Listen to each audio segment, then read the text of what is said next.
Today, in my first episode, I got my brother Tank, What's going on with you, personal man? friend of mine. Oh Been through yeah. the struggle. And this brother has a unique story that he can only tell. It can't be told in the book, and I can't speak it for him. He has a true story that's inspiring, emotional. It shows the power of man. It also shows the power of God. So without further ado, I welcome my brother Tank to the platform to tell us a little bit about who you are, bro, and a little bit about your life. You know, first and foremost, you know what I'm saying, before we get this thing started, I like to thank God for allowing me to, speak. Let me see. It started from way back when I was a little old peewee, you know what I'm saying? Growing up in the streets of Charlotte, North Carolina. You know, I'm from Charlotte and a little rough neighborhood called Fairview Homes, you know.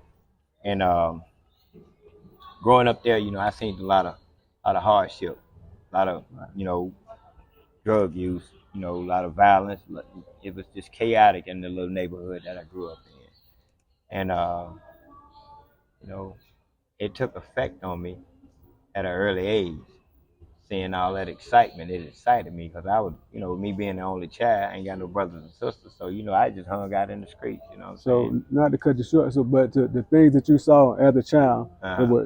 that you described as being chaotic or out of order, Yeah. those were the same things that excited you. Yeah. Excited you in a way to Yeah. to move in that same direction, or have that same Yeah. energy. I Or had that same mentality, okay, that energy, that negative energy. You what know was what I'm that saying? mentality like in the community? Was that love? Was that destructive? To What? me, it was it was a piece of it was destructive. You know what I'm saying? But on the other hand, me not knowing any better, that was the life. Right. Yeah, that was the life. I loved it. Life was destructive, Yeah. and you were in love with the But the destructive life. destructive part of, Right. what I'm saying, my I can life, my identify. journey, you Right. know what I'm saying? So, as I grew older, you know what I'm saying, I took and became a part of what I was raised up around, my surroundings. Um, Drug use, violence, um, robbery, you name it, you know what I'm saying? It was all in my community. Uh, So did that start like once you at a young age you were attracted to the chaos and the destructive lifestyle? So did that show itself in school or as a Showed itself in school, you know what I'm saying? I went to school every day, mm, but I didn't want to learn anything, you know what I'm saying? I was right, always told on the street I wasn't gonna never be nothing, so what I want to learn for? right, Shit, I wanted to be a dummy. right, That's what I was. I can remember being in the fifth grade, taking that CAT, that's hmm, what they used to call it, right? before it came SAT. I took a CAT test, man, and I scored a 7 A on the 7. entire test, a 7. So how did that make you feel when you scored a 7? Hell, shit. I was okay with it. I mean, being Yeah, at straight that up, I time, was right, okay with it. right, Shit, I did better than I thought I did. right. Hell, I was looking for a Other 5 or a people, 4. Man, I ended up with a 7. So as it began, uh, it got hard on me then because mom wasn't playing it. I had to be in when the street lights come on. So say it, I and so snuck out my window. did you have a father figure at home? A father figure I didn't have, but I had a strict mother, and she was really strict. You What know what was I'm that like? saying? Ooh wee.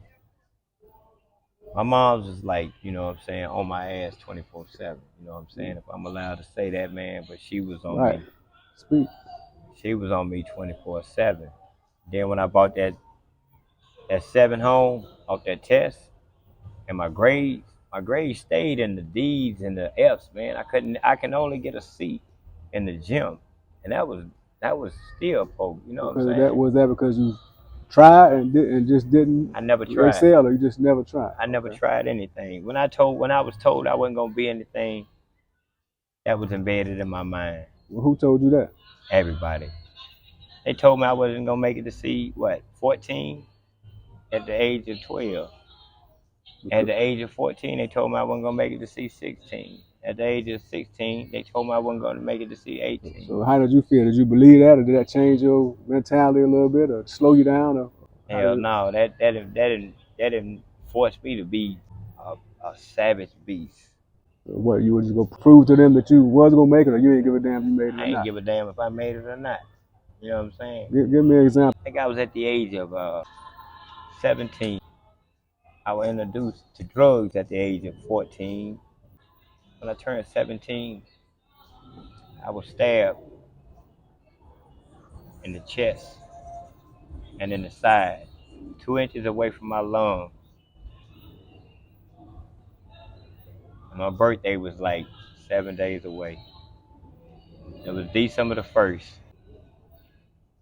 And that still ain't changed nothing. What caused you to? I mean, what put you in that type of predicament? The drugs. Drugs put me in that type of position. So after you went through that physical pain or that trauma, and when you were healed from that, did that slow you down, or did that make you feel like you were unstoppable, or you still just didn't give a I damn? was a beast then. I turned into a monster. I was introduced to guns then. I didn't give a damn about nobody. I didn't give a damn about nobody but my mother. And I didn't give a damn about myself because I was still doing the same thing, Right. you know. And as I got older, you know what I'm saying, my whole life was based on penitentiary. My whole life was based on the penitentiary, in and out the penitentiary, throughout my whole teens, my 20s, and half of my 30s. So how old are you today? If you mind me asking, brother, how old are you? How am I? How How old old am are you? I? Yeah, I'm 53. 53. So it's safe to say you spent half of your life in the penitentiary. Damn near all of it. Damn near half of my life. When I became a teenager, I didn't never see my teenage years. It was in and out of. I didn't go to no youth detention. I went straight to jail. From jail, I went to a uh, called it Hope Youth Center back in the days. It's called Gladiator School. Why was it called Gladiator School? Cause you had to be a gladiator to be up in there, man. I mean, I seen everything. That was my first bid. That gave me 5 years for some counterfeit controlled substance because I was an addict. I wasn't no dealer. Yeah. I was a user. I was a junkie. And I think I was 20, turned 21 on state. I turned 21 on state, and I was at Polk Youth Center. My first 5 year bid. And as we went in there, they was hollering fresh meat, fresh meat. It didn't scare me. These were other teenage young men. Yeah, the whole institution was all based on a youth. Okay. And by me being 21, I was considered as an adult. But by me catching the charge at a as a youth age, they um they put me on that camp, man. And I saw several rapes, several stabbings, and a whole lot of fights. I stayed to myself though, you know. And the thing about it, when I got home from prison, you know, I would think, who would thought, you know what I'm saying, you doing this time, you were gonna learn something. I get home, my first day, the first thing I want to do is go find me some crack cocaine and smoke it. After how long? Throughout the whole time, I did 2.5 years on that 5 years. So what was the mind state while you were doing that? While you were in there, did you had time to reflect and kind of think that you would, or at least plan, or that you were gonna do the right thing, and then when you got out, you know, everything changed, or were you in there the whole time, just can't wait to get out to be able to Didn't be even have a destructive sense of again? direction when I went in there, Okay. and I didn't have one when I was in there. Only thing I wanted to do was do this time and get out, come home, and start all over again and see what the results gonna be this time if I did something different, you know, with my same pattern. But it didn't work out like that. After that, them little 5 years I did, you know, my life started to progress. What I mean by progress is my nature and negative activity as far as my criminal background. I couldn't find a job. So my motto was fuck it. You know what I'm saying? I know I can go out here and smoke crack and Yeah. beat people out their money and get money. You know Since what you I'm couldn't saying? get no help no other way. Since Yeah. you tried and everybody looked at you or looked at your past to the point that felt like they couldn't give you a chance.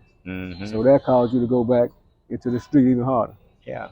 And it was, it was like no matter. I tried. I tried a couple of interviews. Right. Tried a couple of jobs. By me having a clean slate when I came home, after 5 years or after 2 years, a couple of years, they wasn't really looking at no background. They wanted to know if you was going to be, you know, a responsible, employee. Right. So when I went to work, I started working. I say in 2 weeks in the job, me not controlling having any kind of sense of direction, no, my anger. Mm-hmm. My anger took the best of me. I want to fight the supervisor every damn time. Every job that I had when I was in my 20s, every job I had, I whooped the supervisor. What made you whip the supervisor? Was it a rebellion against authority, or so he was disrespectful, or what was it? I wasn't. I wasn't. I wasn't adapt to no control. You know what I'm saying? Only kind of control I felt was when I was caged in like a fucking animal in the you know. So and then too, what I'm saying? I just wanted to go home, man. So whatever I had to do, I did it. But when I was home, I didn't have no sense of direction. So I didn't, I'm free now. Right. So, you can't tell me what to do. Shit, I'ma leave. I don't want this job. I can do better out there. Got thing on, which I thought I could. I couldn't do nothing, man. But put myself in more and more, what I'm saying, more and more trouble, more and more debt with my life. So what happened? What some of the things that started to happen after that? After you came out, tried to get a job, they won't give you a job. You said, "Fuck it," feel like fuck it. You can go do whatever by yourself. You can get more by yourself. So did that work out for you? Was that successful? No, it wasn't. That led to me getting shot 22 times, man, from head to toe. 22 times. 22 times from head to toe. You mind sharing? Yeah, it was December the 29th, 2003. I did my thing. You know what I'm saying? Like I said, the streets was all I knew. So I'm a street nigga. And that's what I called myself. You know what I'm saying? When I was a street nigga. And I came across a hell of a lick for over $250,000, 15 kilos. And I tried to share the wealth with everybody in my neighborhood. So you came off. Mm-hmm. And you tried to share the wealth. Yeah. Tried to share the wealth with everybody in my neighborhood, but it wasn't like that. They wanted what I had. So by any means, they took what I had. What you mean by that? They robbed you? Nah, they never robbed me. They wouldn't come to me exact. They would take from the people that I gave it to. Right. And my heart is so big, you know what I'm saying? I gave away everything I had.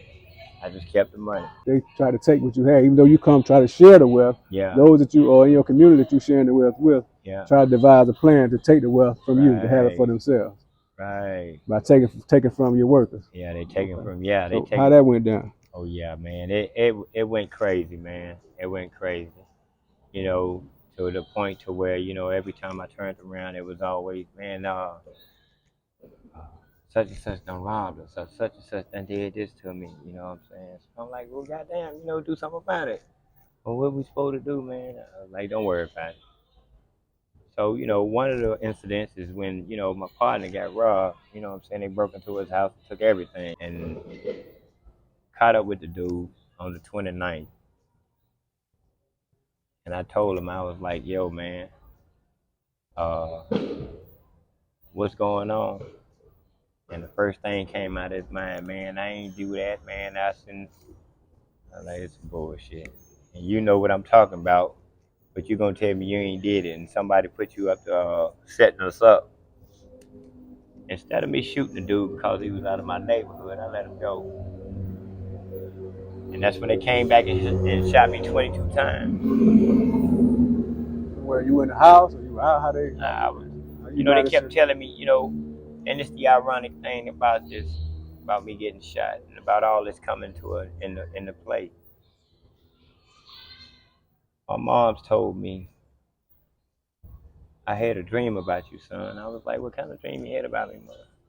She was like, I dreamed that 7 guys came up to you and they had sticks and bats and everything. They were like they were gonna hurt you. And you told them put everything down. You'll fight all of them 1-on-1, 2-on-1, or all of them at the same time. They were like, nah, we know you can fight, dude. We're gonna hurt you real bad. And I asked my mom what I do. She said you took off running. I said, did they catch me? She said, hell no. So I was like, okay then. So, she was like, are you all right? I was like, yeah. So the same thing went. And my godmother told me the same exact dream that my mother told me. And she said the same thing my mom said. I told them that I said, put them down and we'll fight. They were like, nah, we're going to hurt you. We're gonna fuck you up. And I was like, what I do? She said, you took off running. And be exact, same thing happened. As I was coming down the street, I look to my right and I see these dudes coming from Booker Avenue. And as I see them, they plotting and they hollering. And when they see me, instead of them shooting, they finna turn around and run. One of the little ringleaders told them, "Nah, man, we got him outnumbered. Kill this motherfucker, man." And that's when the first shot hit me in the face. Did you fall from there? Hell no, I took off running. Did they catch me? Hell no. They caught me. They caught up with me when I tried to turn. I'm running straight. When I tried to make a left, my whole foot had Damn. twisted backwards. And that's when I fell. I couldn't get up. Everything else was numb. I didn't know it. I was just running off pure adrenaline and cocaine. Crack cocaine at that, man. What were you thinking when you were running and you feeling this fireballs come through you? What you thinking about? First person I called was God. I told him, God, please don't let him kill me. Please don't let him kill me. When I fell, I didn't have nowhere else to go. Just grab the earth and put my face down into it and say, don't let him kill me, God. They ran past me a couple more times and shot about 5 more times. They were like, he gone. And they left. I tried to get up. I couldn't move. My whole left side wouldn't allow me to move. I was partially paralyzed right there and then. So how was life after that? Did that cause you to change? Or what kind of impact No, did that well, have on you? after I woke up, like I said, I got shot December the 29th. I woke up in, I think May.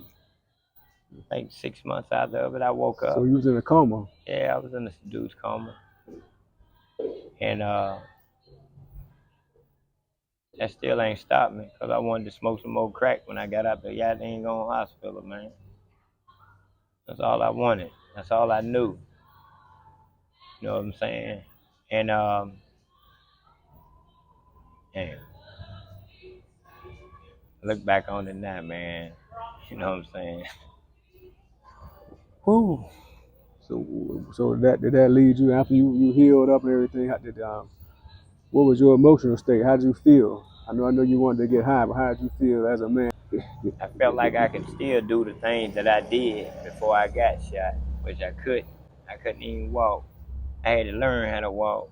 You know what I'm saying? I had to learn how to walk. What made me learn how to walk, man, was we was sitting in the house one Saturday night, and they had a cookout over there. I'm at the house. I'm at the hospital, but I'm in the bed. I can't move. I'm still, what I'm saying, recovering and still healing. And the neighbors had a party, like I said, and it got out of hand. Somebody started fighting. So that was the opportunity, I guess, for them cats. I feel like, what I'm saying, they didn't finish me. They didn't kill me, so let's finish him off because we know what kind of dude this, we know what kind of nigga this is. You know what I'm saying? So they coming at you again. Yeah. So they shot my mother's house up.